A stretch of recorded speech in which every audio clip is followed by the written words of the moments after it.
نبی صلی اللہ علیہ وآلہ وسلم اور حضرت عائشہ کا نکاح، یہ ویڈیو بہت خوبصورت ہے، پلیز ضرور سن کے جائیے گا۔ جب حضرت عائشہ رضی اللہ تعالیٰ عنہ کا ہمارے نبی صلی اللہ علیہ وآلہ وسلم سے نکاح ہوا تو ہمارے نبی صلی اللہ علیہ وآلہ وسلم نے 500 درہم حق مہر ادا کیا۔ نکاح کے 3 سال تک آپ اپنے میکے میں رہیں، 3 سال بعد آپ کی رخصتی ہوئی۔ جب آپ ہمارے نبی صلی اللہ علیہ وآلہ وسلم کے گھر تشریف لائیں تو اس وقت ہمارے نبی کے گھر میں آپ کی ضیافت کے لیے سوائے ایک پیالے دودھ کے اور کچھ بھی نہیں تھا، جسے آپ صلی اللہ علیہ وآلہ وسلم نے بھی نوش فرمایا اور حضرت عائشہ نے بھی پیا۔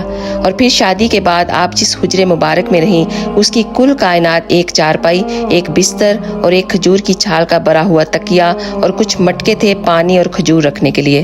اور گھر کی چھت اتنی اونچی تھی کہ آپ صلی اللہ علیہ وآلہ وسلم کھڑے ہوتے تو اس کی چھت کو ٹچ کر سکتے تھے، چھو سکتے تھے۔ سبحان اللہ۔ اس ویڈیو کو ایک دفعہ صدقہ جاریہ کی نیت سے ضرور شیئر کیجیے گا۔ جزاک اللہ خیر۔